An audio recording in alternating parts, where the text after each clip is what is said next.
Finally प्रेक्षकांनो आता भाग आला आहे.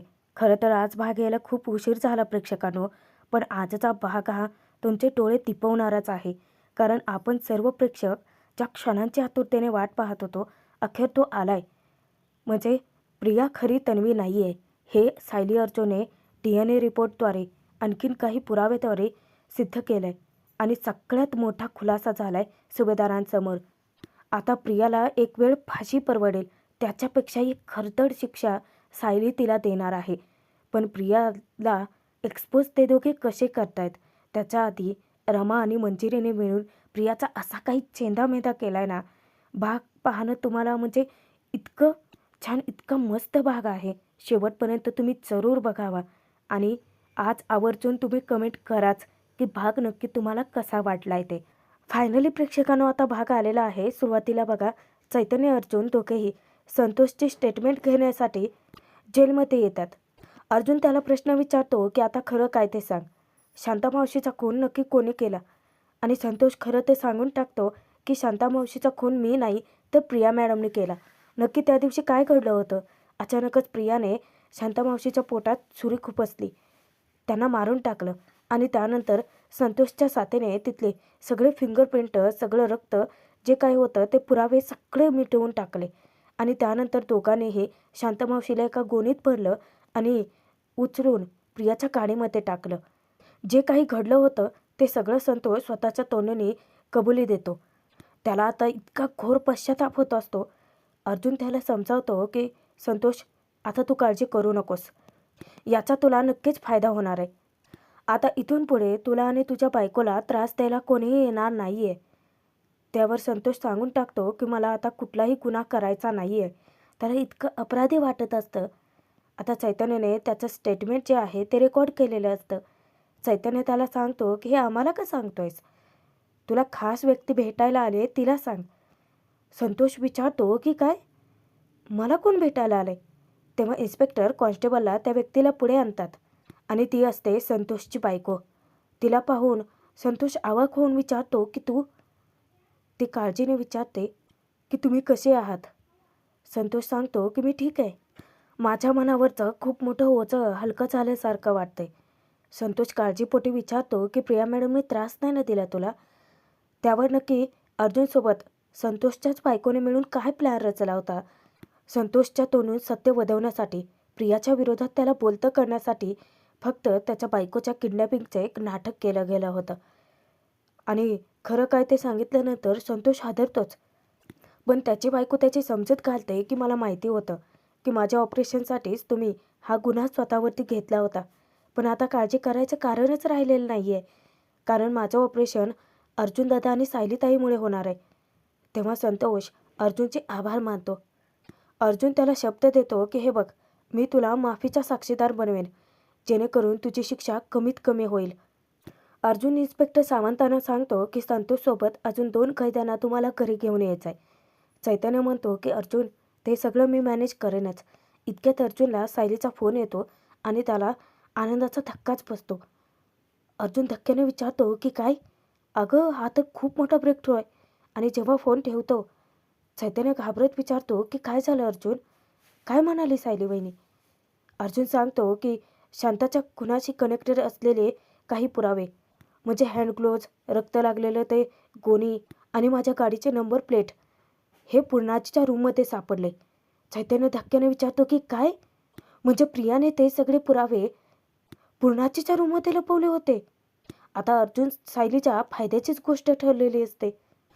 आता इन्स्पेक्टरांना सुद्धा आनंदाचा धक्का बसतो की अरे, हा तर खूप मोठा पुरावा आपल्या हाती लागलाय. तेव्हा अर्जुन सांगतो की हो, आता ते रक्त चेक केल्यानंतरच कळेल की ते रक्त शांता कदम यांचं आहे. म्हणजे आता प्रियाला कोणीही वाचवू शकणार नाहीये. रात्रीच्या वेळी पोलीस सुभेदारांच्या घरात तैनात ठेवलेलेच असतात आणि प्रिया पळून जाण्याच्या तयारीत असते. आता प्रियाने एक ब्लॅक जॅकेट घातलेलं असतं, जेणेकरून तिला कोणी ओळखता कामा नये. ती जेव्हा चोरपावलाने धावत येते त्यावेळेस पाहते तर दारामध्ये पोलीस त्यांची ड्युटी करत असतात. आता पोलिसांची नजर चुकवायची तर काहीतरी करावं लागेल, म्हणूनच प्रिया दबक्या पावलांनी दुसऱ्या दरवाजातून आत शिरते आणि जे काही फ्लॉवर पॉट, वॉच ठेवलेले असतात ना, ते चोरचोराचे आदळून फोडते आणि दुसऱ्या दरवाजातून पटकन पळून जाते. आता ते पोलीस कॉन्स्टेबल जे आहेत त्यांना कसला तरी आवाज येतो. ते दोघेही घरात येतात. पाहतात तर इकडे तिकडे ते शोधाशोध करतात. तोपर्यंत प्रिया त्यांच्या हातावर तुरी देऊन निसटून जाते आणि बाहेर जाऊन गेटपाशी लपून बसते. आता हे कॉन्स्टेबल आपापसात चर्चा करतात की हे अचानक कसे काय पडले असतील आणि ते आहे त्या ठिकाणी उचलून ठेवतात आणि ते बाहेर आपली ड्युटी करायला जातात.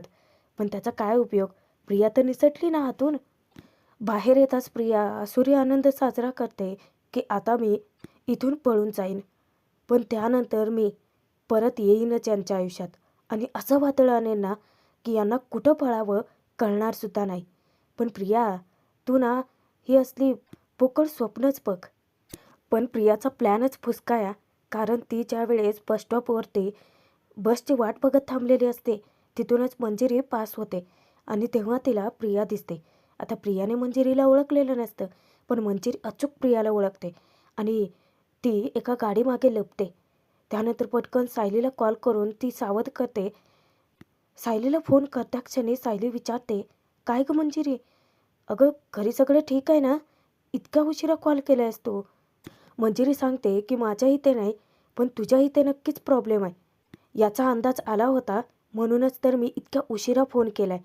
सायली विचारते की काय झालंय? मंजिरी तिला धक्कादायक बातमी देते की अगं मी इथे प्रियाला बसस्टॉपवरती पाहिलं, शहा बसस्टॉपवरती. सायलीच्या पायाखालची जमीनच हादरते. ती धक्क्याने विचारते की काय? मंजिरी सांगते की हो, बहुतेक पनवेल सोडून जायचा प्लॅनमध्ये दिसते ती, म्हणूनच तर इथे बसची वाट पाहते. तेव्हा सायली ताडकन बेडवरून उठते. सायलीचा असा धक्कादायक आवाज ऐकून अर्जुनही उठतो.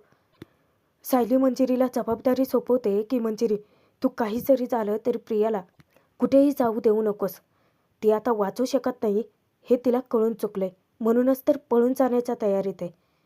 मंजिरी सांगते की मला त्याचा अंदाज आलाच होता, म्हणूनच तर हिच्यावरती नजर ठेवू नये इथे मी. तेव्हा सायली सांगते की हे बघ मंजिरी, ती तुला एकटीला जुमानणार नाही आहे. मी कोणाला तरी तुझ्यासोबत मदतीला पाठवते. तुम्ही दोघी तिला फरफटत इथे घेऊन या. इथे पोलीस तैनात आहेतच, त्यांनाच चकवा देऊन पळाली ती. मंजिरी सायलीला म्हणते की शेवटी हिने हिचे रंग दाखवलेतच, पण शेवटी नशीब बघ ना हिचं, माझ्याच समोर येऊन थांबली. सायलीला मंजिरीची काळजी वाटते. ती तिला तिची काळजी घ्यायला सांगते. मंजिरी म्हणते की काळजी तर आता या प्रियाला घ्यावी लागणार आहे. मी येऊन भेटतेच तुला, तेही प्रिया सकट. आणि दोघेही फोन ठेवून देतात. सायली अर्जुन दोघेही खाली स्टोअरूमकडे जातात. तोपर्यंत प्रिया विचार करते की कॅबवाला यायला उशीर आहे, तोपर्यंत मी पुढच्या चौकात जाऊन थांबेल. मंजिरी तिचा पाठलाग करते. सायली अर्जुन इकडे स्टोअरूममध्ये जातात. अर्जुन म्हणतो की आपल्याला अंदाज होताच की प्रिया काहीही करू शकते, पोलीस असूनसुद्धा पळाली आहे ती. तेव्हा सायली म्हणते की मला अंदाज आहेच की तिने ना नक्कीच खूप हुशारीने तिने हवालदारांना गुंतवून ठेवलं असणार आणि इथून सटकली असणार आहे. पण मंजिरी आहे ना, मंजिरी गेले तिच्या मागे, ती नक्कीच तिला पकडेलच. तेव्हा अर्जुन आठवण करून देतो की सायली, तू कोणाला तर मदतीला पाठवणार होतेस ना? थांब, मी इन्स्पेक्टर सावंतांना फोन करतो. तेव्हा सायली अडवते. ती सांगते की इन्स्पेक्टर सावंतापेक्षा पण अशी एक व्यक्ती आहे जी प्रियावरती भारी पडू शकते. अर्जुन विचारतो की कोण? सायली सांगते की रमा. आणि सायली पटकन रमाला फोन करते. सायली आधी तर माफी मागते की सॉरी रमा, मी खूप उशिरा फोन केला आहे. तेव्हा रमा म्हणते की सायली अगं बोल, काही प्रॉब्लेम झाला आहे का? मी तुझ्यासाठी काहीही करायला तयार आहे. तेव्हा सायली सांगते की अगं आमच्या घरात प्रिया पोलिसांच्या नजरकैदेत होती, पण ती त्यांच्या हातावर तुरी देऊन पळाले आणि तिला शहा बसस्टॉपपाशी मंजिरीने पाहिले. मंजिरी तिच्या मागे गेली आहे खरं, पण प्रिया काय तिला एकटीला जुमानणार नाही आहे. तू जातेस का प्लीज तिच्या मदतीला? तेव्हा रमा म्हणते की इतकंच? अगं मी शहा बसस्टॉपच्या जवळच राहते ना, मी जाईन तिच्याकडे. सायली मंजिरी सोबतच आता रमाचे सुद्धा आभार मानते की खरंच मला खात्री होतीच की जेव्हा मला गरज पडेल तेव्हा तू माझ्या मदतीला धावून येईलच. त्यावर रमा म्हणते की सायली, अगं मैत्रिणी असतातच कशासाठी, आणि तू काळजी करू नकोस, मी वेळेवरती पोहोचेन. तेव्हा सायली अर्जुन आता थोडेसे निश्चिंत होतात. पण डोक्यावरती टांगती तलवार असतेच ना की त्या दोघींना तरी प्रिया सापडेल की नाही. रमा पटकन मंजिरीला फोन करून विचारते की ते नक्की कुठल्या लोकेशनवरती थांबली आहे. तेव्हा तिला कळतं की अच्छा मंदिराच्या आसपासच्या जवळ आहेस का. आणि त्यानंतर रमाला मंजिरी एक मस्त प्लॅन समजावते प्रियाला पकडण्यासाठी. तेव्हा रमा म्हणते की अगं खूप बेस्ट आयडिया आहे. आता 2 वाघिणी मिळून एका उंदराला पळवूया. इकडे प्रिया धावत सुटलेली असते आणि एके ठिकाणी ती दमछाक होते म्हणून थांबते. आता मंजिरी तिच्यावरती फिदी हसून विचारते की दमलीस का गं प्रिया. प्रिया झटक्याने मागे वळून पाहते आणि मंजिरीला पाहून धक्काच बसतो. अगं पण प्रिया, असं दमून नाही चालणार अगं तुला. नाही म्हणजे पळून जायचं असेल ना तर खूप ताकद लागते अगं. तेव्हा प्रिया तिला खडसावते की तू इथे काय करतेस. आता तुझे सगळे मार्ग बंद झालेत प्रिया. आता तुला फरफटत नेऊन थेट मी सायली अर्जुनच्या समोरच नेऊन उभा करते. आता प्रियाची घाबरगुंडी उडते. तिची पळताभुई थोडी होते. कुठे जावं काय करावं काहीच सुचत नसतं. आणि मंजिरी रमाने एक सापळा रचलेला असतो प्रियाला चाळ्यात अडकवण्यासाठी. आता प्रिया जेव्हा एका दिशेने समोरच्या बाजूने पळत सुटते तेव्हा मंजिरी तिला घाबरवून टाकते. अगं प्रिया, म्हटलं ना तुझे मार्ग बंद झालेत. तिकडे पोलीस आहेत अगं. नाही म्हणजे जायचंय तर जा जा जा. आता प्रिया समोरच्या दिशेला एकीकडे वळणार तर मुद्दामच मंजिरी तिला सांगते अगं तिकडे तर सायली अर्जुन आहेत. नाही प्रिया, खरं तर ना तू तिथेच जा अगं. काय आहे उगं तुला पकडण्याचं माझं काम वाचेल ना. आता प्रियाला कुठे जावं कुठे शिरावं काय करावं काहीच कळत नसतं. आणि तशाच गोंधळलेल्या अवस्थेत प्रिया समोरून धावत सुटते. मंजिरीही तिच्या पाठीमागे धावते. आणि त्याच रस्त्यावरती एक सापळा रचलेला असतो प्रियाला पकडण्यासाठी रमा आणि मंजिरीने. मंजिरीला चकवा देऊन सुद्धा शेवटी मंजिरी प्रियाचा पाठलागच करते. आणि तिला पाहताच प्रियाच्या पायाखालची जमीन हादरते. मंजिरी तिला सांगते की मी तुला सायली अर्जुनच्या हवाली केल्याशिवाय शांत बसणार नाहीये. तरीही दुसऱ्यांदा प्रिया मंजिरीला चकवा देऊन पळत सुटते आणि एके ठिकाणी जाऊन पुन्हा हसुरे आनंद साजरा करते की तुला काय वाटलं मंजिरी, तू मला सायली अर्जुनच्या पुढे नेऊन उभं करशील. या प्रियाला पकडणं इतकंही सोपं नाही आहे. उगाचच फालतूचे डायलॉग मारून कौतुक करते आहे. कारण समोर तर रमाच उभी. रमा जेव्हा तिला हाक मारते रमाला पाहून तर तिला आणखीनच धक्का बसतो. रमा तिला विचारते की स्वतःला खूप हुशार समजतेस ना प्रिया तू. तुझ्या या किडलेल्या मेंदूचं खूपच कौतुक करतेस ना तू. पण काय आहे आता तुला कोणीही वाचवणार नाहीये. प्रिया चवताळून उठते की तुम्ही सगळ्याजणी माझ्या मागे का लागला आहात. काय मिळणार आहे तुम्हाला मला पकडून. त्यावर रमा उत्तर देते की समाधान. तुझ्यासारख्या या एका विकृत आणि गुन्हेगार मुलीला पकडून दिल्याचं समाधान. कारण तुझी जागा फक्त जेलमध्ये आहे प्रिया. आता प्रिया एकीकडे पळायत सुटते. त्यावर तिला रमा सांगते की अगं डेड एंड आहे तिकडे. प्रिया दुसरीकडे पळणार. ती सांगते की जा जा जा, अगं पोलीस स्टेशन आहे तिथे. प्रिया परत पुढाला पाय लावून एकीकडून पळत सुटते. पण वाचणं अशक्यच आहे. शेवटी प्रिया धावत येते आणि मंजिरी रमाच्या सापळ्यात अडकतेच. येऊन ती डायरेक्ट मंजिरीलाच धडकते. मंजिरी तिला विचारते की अजून किती दूर पळणार आहेस प्रिया. आमच्यापासून तू कुठेही पळू शकत नाही आहेस. आणि पळालीस तरी आम्ही तुला शोधून काढूच. आणि आम्ही शेवटी तुला खाली पाडू. असं म्हणत मंजिरी जोराचा धक्का देते आणि प्रियाला चिखलातच फेकते की प्रिया पुन्हा चवताळून उठते की का तुम्ही मागे लागला आहात. त्या सायलीला मदत करून काय मिळणार आहे तुम्हाला. त्यावर मंजिरी उत्तर देते की तुझ्यासारखी कीड पृथ्वीवरून नष्ट झाल्याचं समाधान. आणि आम्ही तुला शेवटी सायलीसमोर नेऊन आदळूच. त्यावर प्रिया पुन्हा फुशारक्याच मारते. बड्या बड्या बाता की या प्रियाला कोणीही नाही पकडू शकत. मंजिरी तिला टोमणा मारते की तुझी लायकी पण याच तुझ्या रूपासारखी झाले ग. चिखलाने बरबटलेली प्रिया इतकी दमलेली थकलेली असते तरी पण कसंबसं स्वतःला सावरते आणि पुन्हा पळत सुटते. आता मंजिरीला तिच्यावरती इतकं हसू अनावर होतं की प्रिया तू कितीही पळ, शेवटी आम्ही तुला शोधून काढूच. आता प्रिया पुढे धावत येते खरी पण येऊन पुन्हा रमाला धडकते. रमा तिला म्हणते की प्रिया काय वाटलं तुला आम्हाला चकवा दिला, तू निसटलीस. अगं तू जरी जमिनीत जरी काढलेली असली ना तरी तिथून आम्ही तुला शोधून काढूच. काय आहे प्रिया, मी ना मागे नक्कीच काहीतरी पुण्य केलं असेल अगं. म्हणूनच तर तुला शिक्षा देण्याचं पुण्य मिळतंय.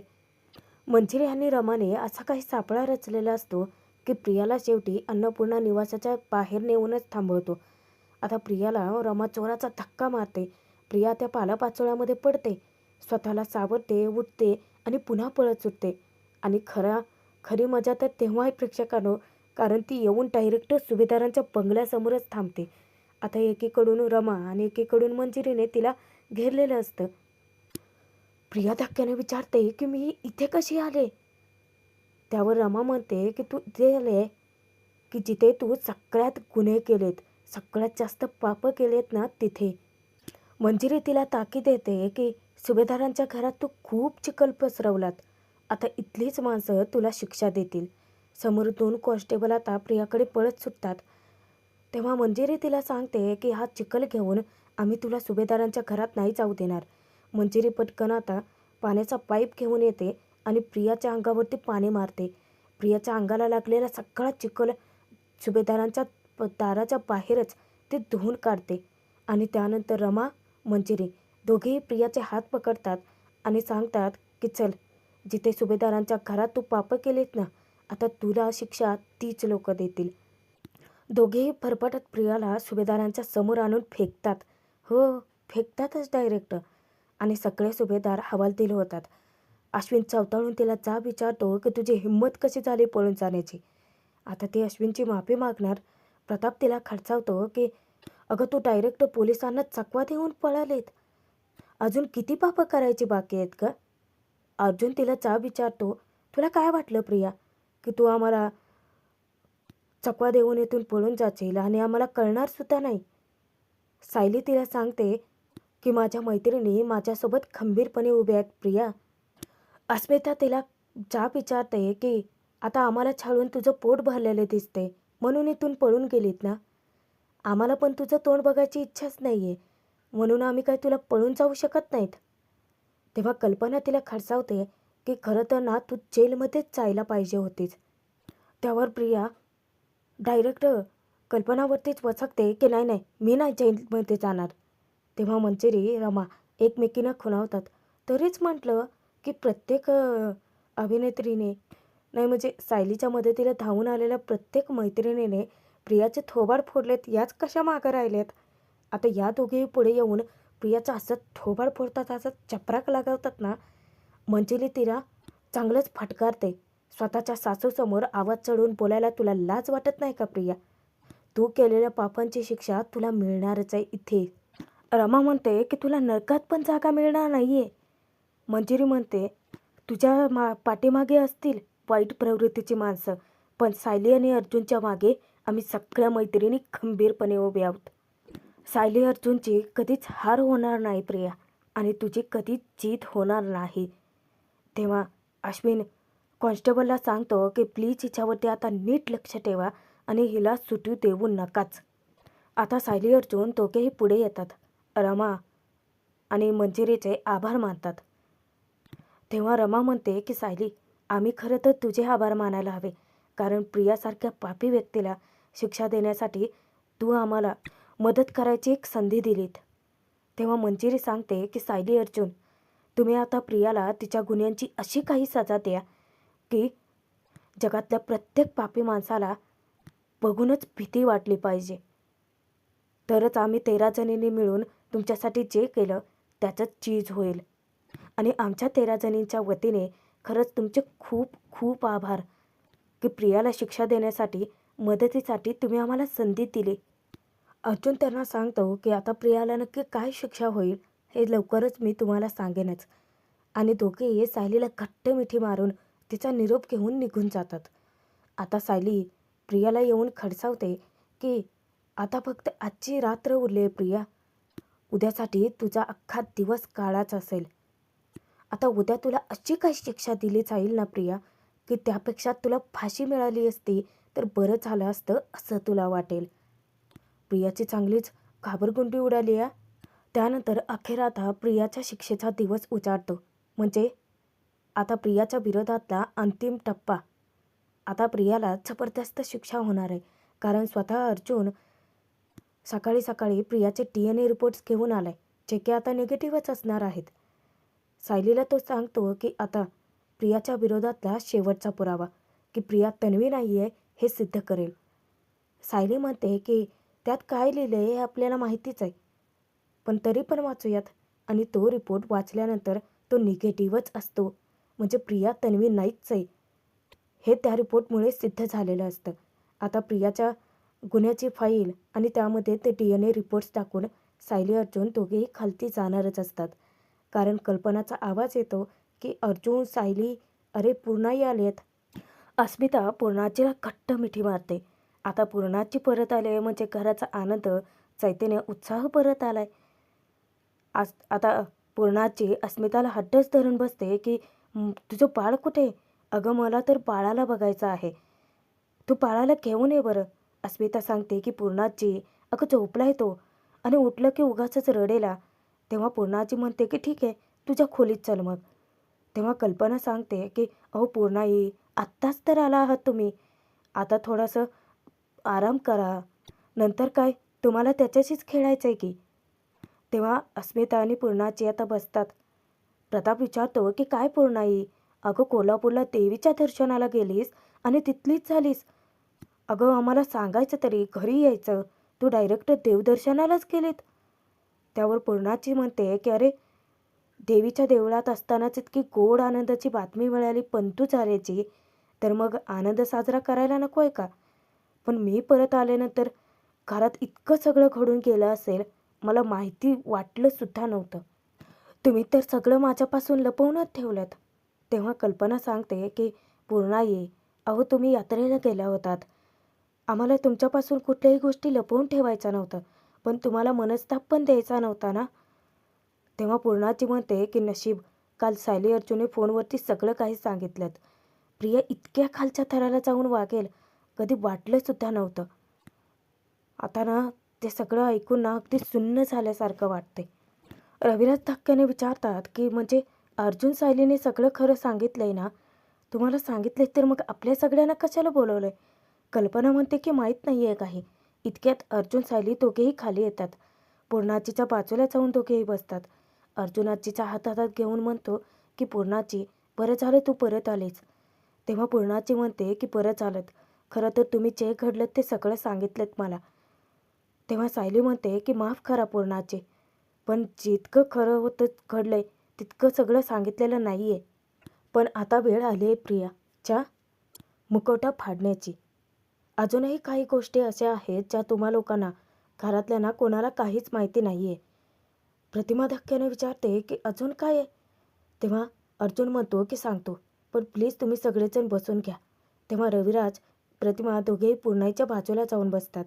सर्वजण कान टवकारून ते सगळं ऐकण्याचा प्रयत्नात असतात. अर्जुन म्हणतो की आता एका व्यक्तीबद्दल घरातल्या एका असा खुलासा होणार आहे की ते ऐकून तुम्हाला शॉक बसेल.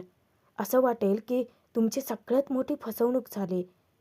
तेव्हा सुमन काकू विचारते की जरा स्पष्ट बोलाल का तुम्ही, कोणी केली आपली फसवणूक, असं कोड्यात का बोलताय? त्यावर सायली म्हणते की आता फसवणूक म्हटलं की एकच चेहरा आपल्या नजरेसमोर यायला हवा आहे सुमन काकू. तेव्हा अर्जुन चैतन्याला आवाज देतो की चैतन्य घेऊन येतील आणि कॉन्स्टेबलसोबत चैतन्य प्रियाला सगळ्यांपुढे आणतो. आता कोणालाही प्रियाचं तोंडही बघायचं नसतं. सायली सगळ्यांना घरातल्यांना सांगते की हीच आहे ती व्यक्ती जिने आपल्या घराला सुरुंग लावलाय. प्रताप विचारतो की अरे तन्वीबद्दलच बोलतायत ना, त्यात नवीन काय आहे? हिने आता काय उपद्व्याप करून ठेवलायत, सगळं तर आम्हाला कळलंय. त्यावर अर्जुन म्हणतो की अजून बऱ्याच गोष्टी आहेत त्यात ज्या आपल्याला, तुम्हाला कळलेल्या नाही आहेत. हिच्या विरोधात आधी आम्हाला पुरावे मिळवायचे होते. हिच्याबद्दल आम्हाला खूप आधी सगळंच काही कळलं होतं, पण आमच्याकडे पुरावे नव्हते. म्हणून आम्ही आधी पुरावे गोळा केले, कारण ही सहज चकवा देऊन त्यातून निसटली असती. आता कोर्टात पुरावे सादर करण्याआधी आम्हाला हे पुरावे तुम्हा सगळ्यांना दाखवायचे होते.